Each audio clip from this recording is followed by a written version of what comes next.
It is 12 o'clock. That means it's time to start and get this going. Again, I do thank everyone for joining this particular School of Education webinar. There are a couple people, and I'm seeing another one come in that's actually coming in from K-12, so we're grateful to have our K-12 folks with us.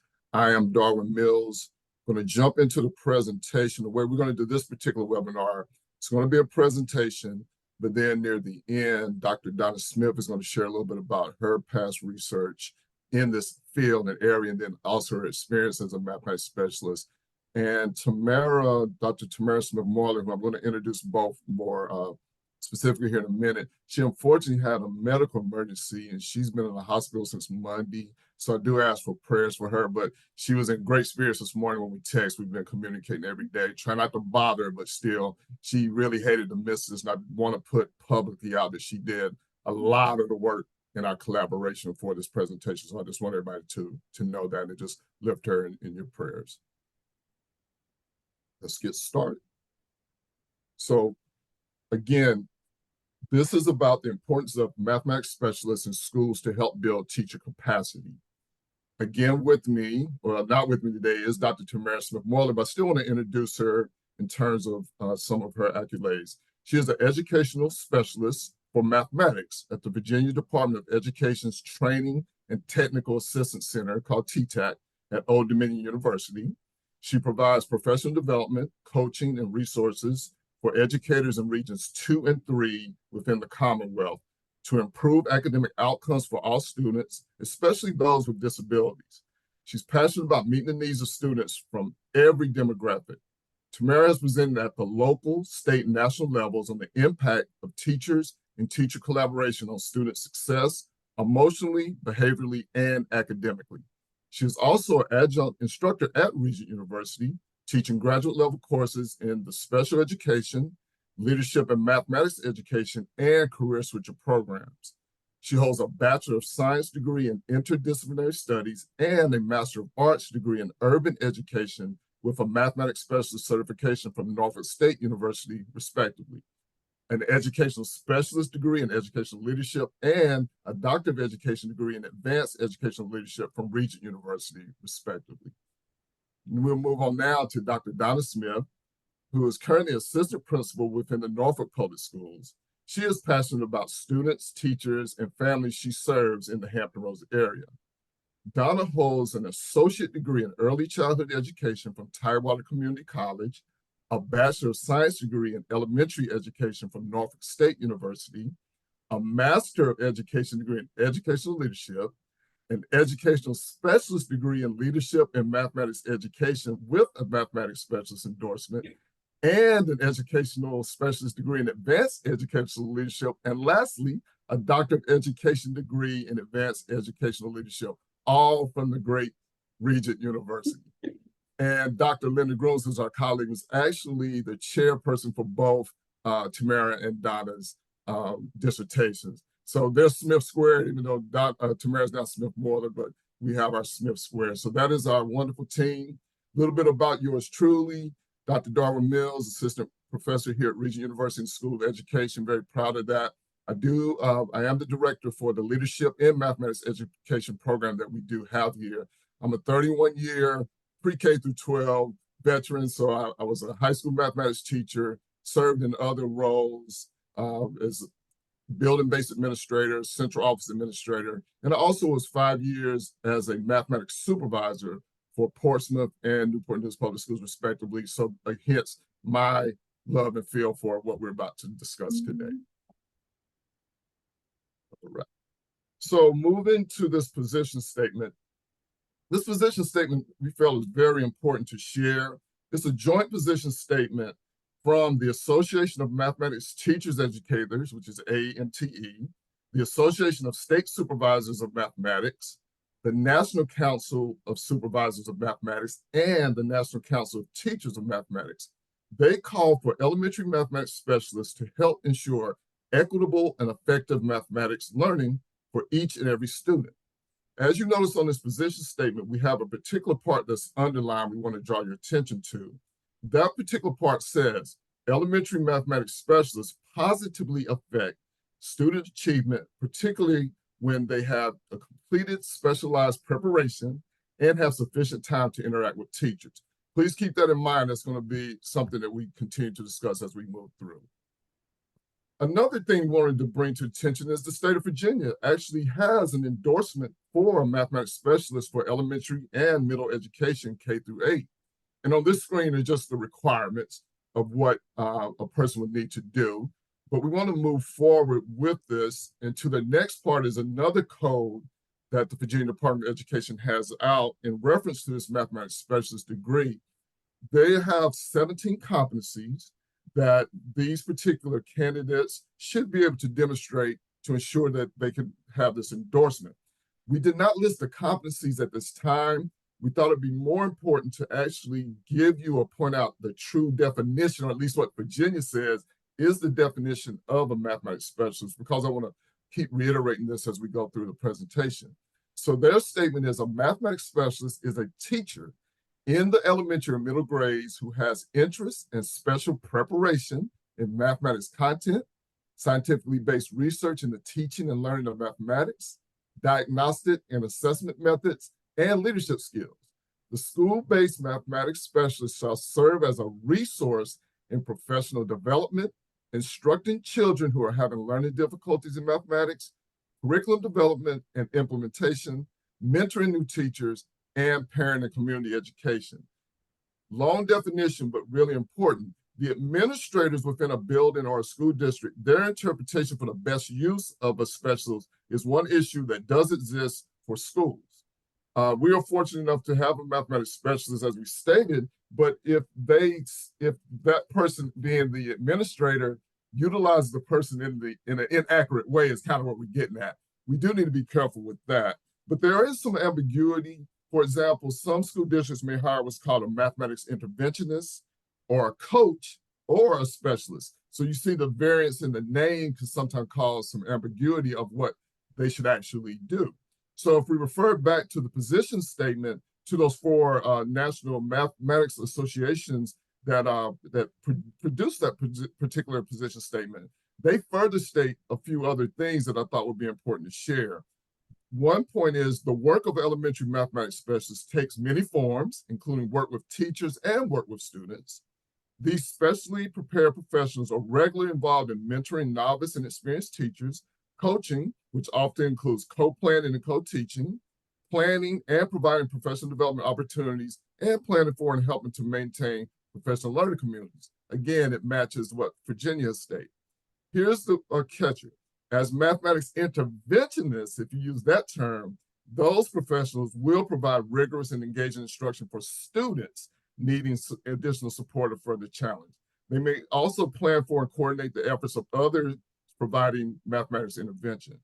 But if we go to the term elementary mathematics specialist based on the four associations, they share students with grade level colleagues, example, teaching mathematics to all second and third grade students, teaching mathematics and science to all fourth graders would be examples. However, they may also open a classroom as a learning lab where they model effective and equitable teaching, using this as a space for learning from others.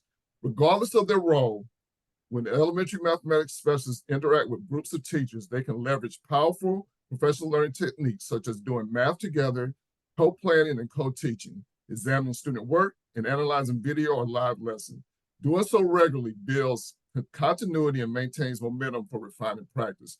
But I'm gonna keep bringing up, what's the best purpose? Is it for them to work with students or teachers? Just keep that in mind as we go through the rest of this presentation. One thing that always comes to mind that definitely Dr. Smith-Moyler and myself talk about a lot is, although the state of Virginia has the endorsement for mathematics specialists, there's no standard of quality regulation that exists to mandate the need in schools and or divisions like our state has for the reading specialists. So as you see with the standard quality reading specialists, shall employ one reading specialist for each 550 students in kindergarten through grade 5. You will notice at the bottom, we do have something called algebra readiness within our state. And they say may employ a mathematics teacher specialist. But what generally ends up happening is that is outsourced, honestly, to some other vendors similar to like university instructors and other vendors. So a lot of times these mathematics specialists are not even utilized within our state, although we have an endorsement. Let's keep moving now to some data and research that I just want to share with you in our time. I wanted to, we wanted to be upfront about the scores, at least for grades 3, 4, and 5. They have improved from 2021 all the way up until 22, 23, which is our latest test. Though slight, they still have shown improvement, so we didn't want to not state that. So this is grade 3, grade 4, and then grade 5. I know I clicked through those kind of quickly, but still just to give an idea that there is some movement in a positive direction for overall students, but sometimes our demographics are still, there's a struggle. But now, after looking at some Virginia SOL data, let's consider NAEP data. So NAEP, as you know, is the National Assessment of Educational Progress. This mathematics assessment is given every 2 years to students at grades 4 and 8, and approximately every 4 years at grade 12. The assessment measures both mathematics knowledge and students' ability to apply their knowledge in problem-solving situations. The results present a broad view of students' mathematics knowledge, skills, and performance over time. The only thing about this is we don't know who they're going to test. Is randomly selected, and not every school district. So a lot of times when you see this type of data, we're still trying to figure out, is this true in what we're looking at? If you're looking nationally and statewide, the proficient score is 249. But if you go over to nationally, you'll see their scores. But let's focus on Virginia, which is our state. There's a significantly difference in 2022 in a negative way from various years over the past several that have been reported.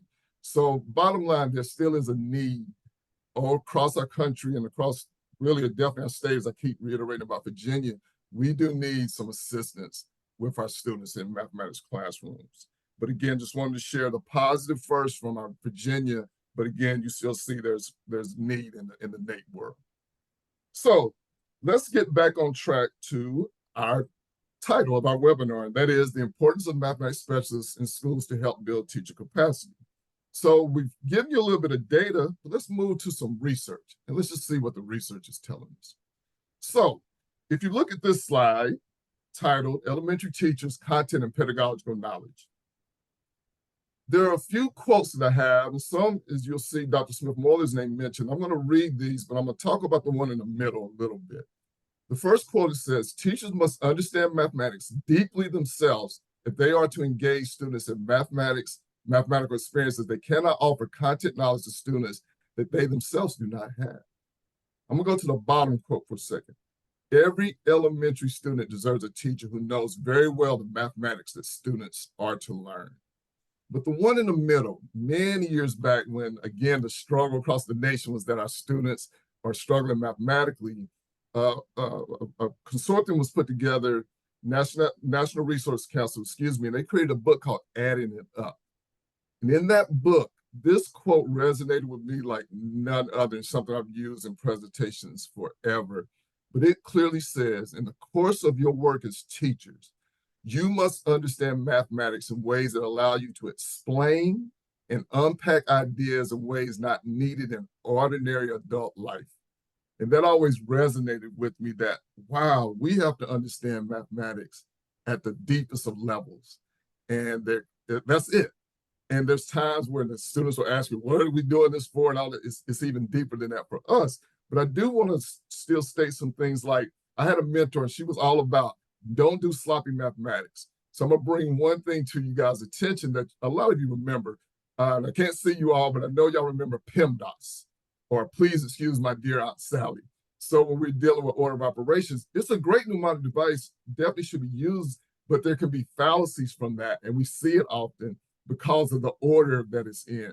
Because what some forget to understand, that multiplication and division are the same level of importance from left to right. But when we see students struggle, they always will do that multiplication first, even if the division is on the left of the statement or the simplistic equation or expression. So my whole point is we have to be super careful. And when I was that mathematics supervisor, I would go in great classroom observations and hear people using different types of what we call layman ways. And there's nothing wrong with that. But there was one that came to mind that they said KFC, like, I was like, what, Kentucky Fried Chicken? But what they were saying was keep, flip, change for dividing a fraction. But realistically, it was supposed to be KCF.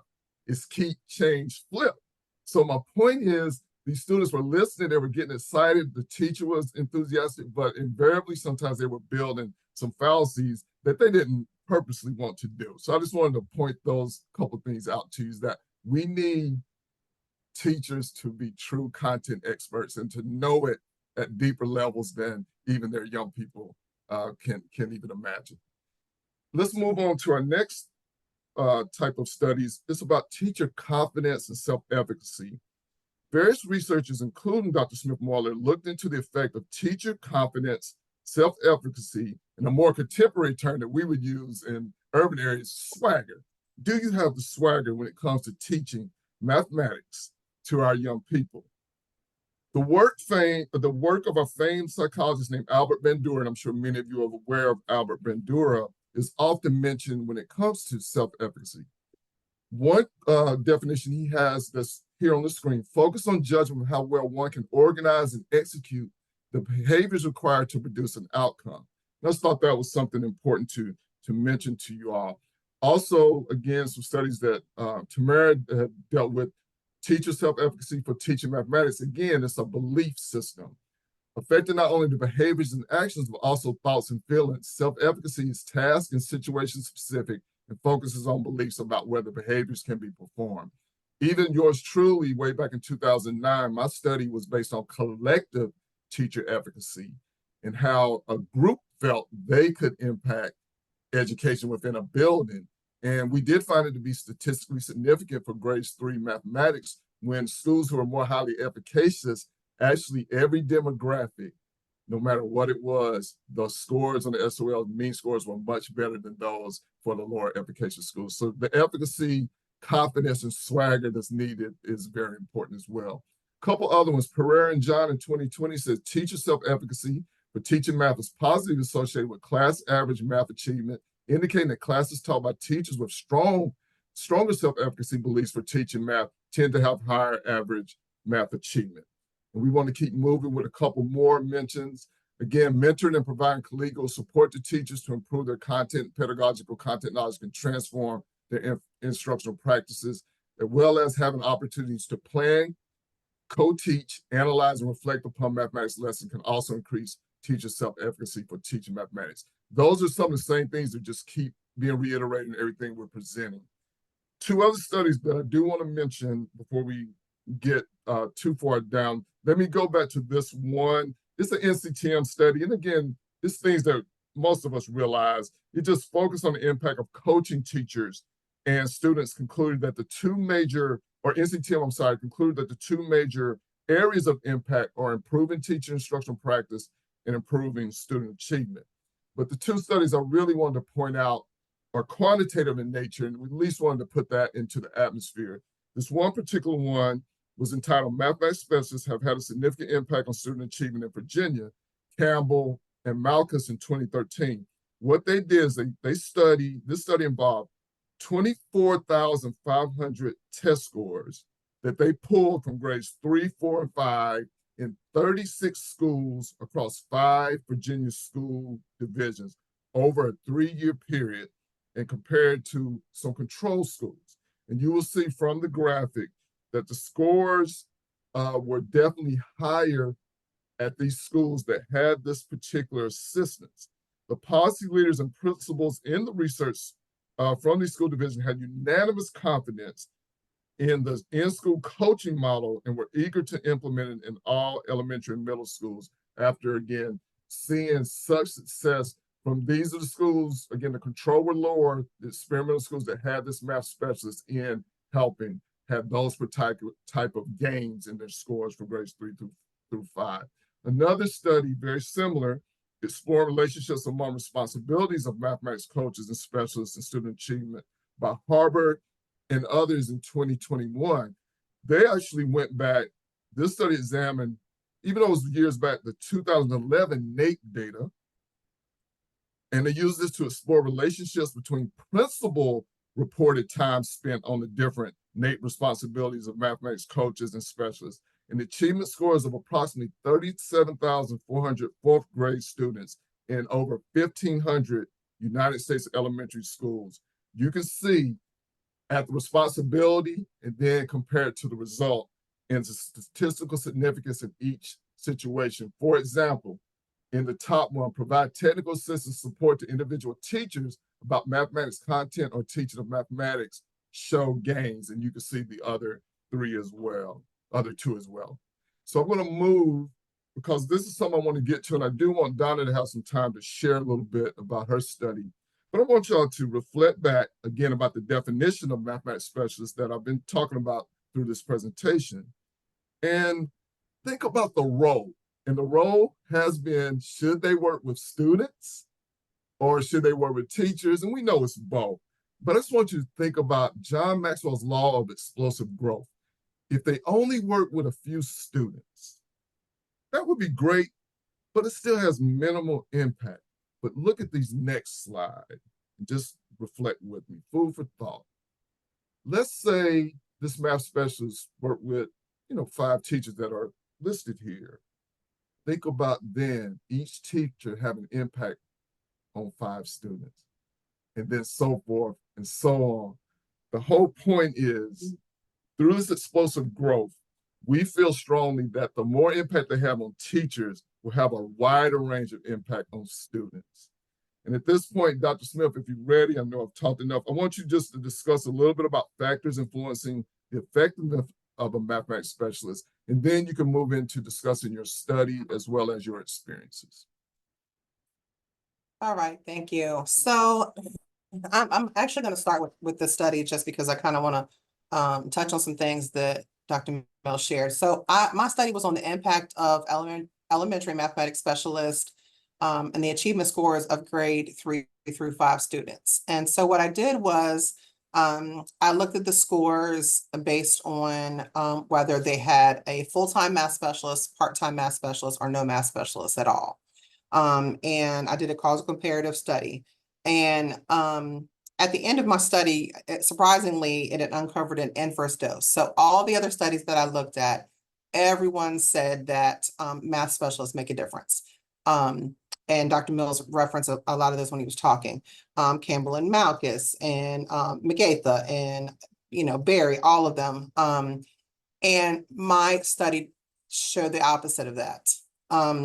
And so I kind of delve into how could that be possible? Like, how could this study show out of these 31 elementary schools, in these grades 3 through 5 kids, that the schools that did not have a math specialist or had only one part-time scored better than the ones that did have the math specialist.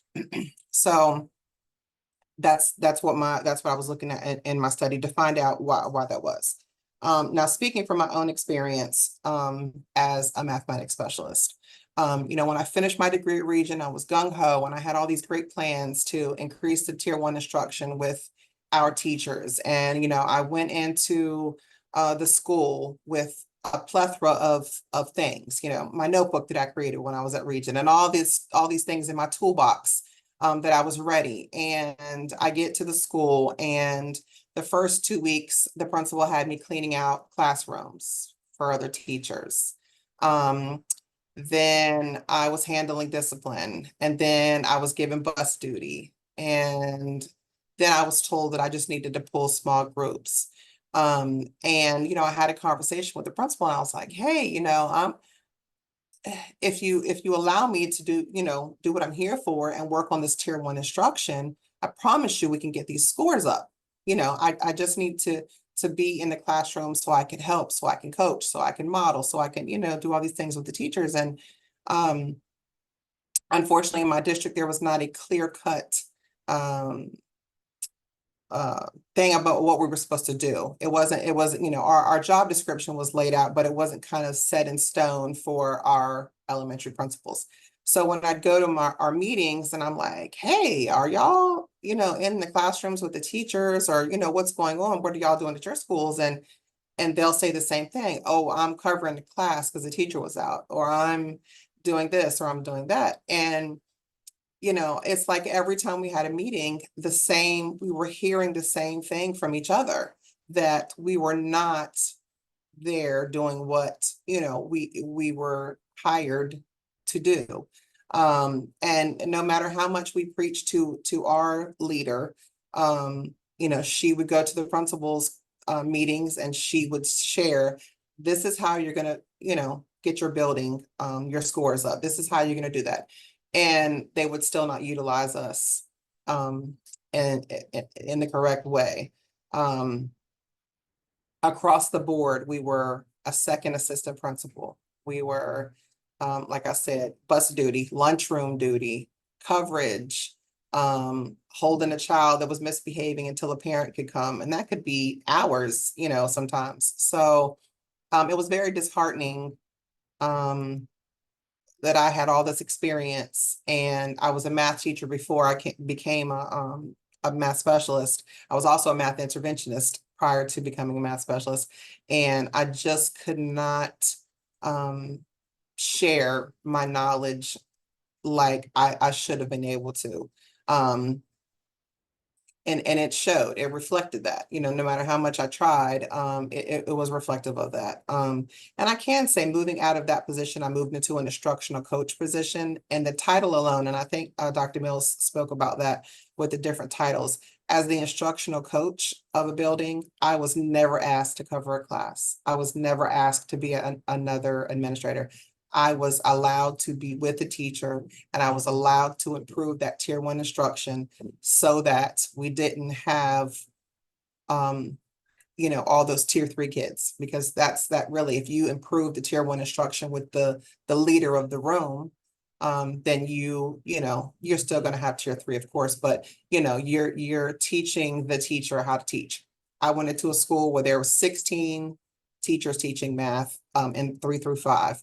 And only 2 of them felt confident teaching math. 2 out of 16, but I could not be in there to support them in that tier 1 instruction. So I did my study really based on my own experience, that I wanted to share, that if you utilize us in the correct way and allow us to support the tier 1 instruction, it will help. It will get the teachers will, increase their pedagogy and increase their confidence and increase their knowledge. Because think about it, if you take, I have an elementary education degree. I took maybe 2 math classes. That's the reality. And, in my study, I found that, it said a lot of teachers that have had bad experiences themselves when they were in school with math, or trying to pass that praxis math part, that they tend to not pour into teaching math or be afraid to teach because of their prior experience. So, I hope that we can reach out to people, and that's kind of been my premise since my study, was to let the leaders know that if they utilize the math specialist in a way that's, let them help plan, let them model, let them, coach, let them do what they need to do. In the beginning, they'll have more of an effect. So. I think that's excellent share, Dr. Smith. And kind of the big thing is, I'm glad you were able to share about when you had a different title. And titles, we know, shouldn't necessarily run things. However, again, from the very beginning, if nothing out of the study, is that the ambiguity of what the specialist should be, I think, is one of the biggest challenges that we are facing. And folks who are fortunate enough to have one do need to utilize them. And I think the coaching model and name has a very, even better connotation, one that we should continue to push. I know we only have about a minute or so. Any questions from anyone who's here? I appreciate you guys staying on.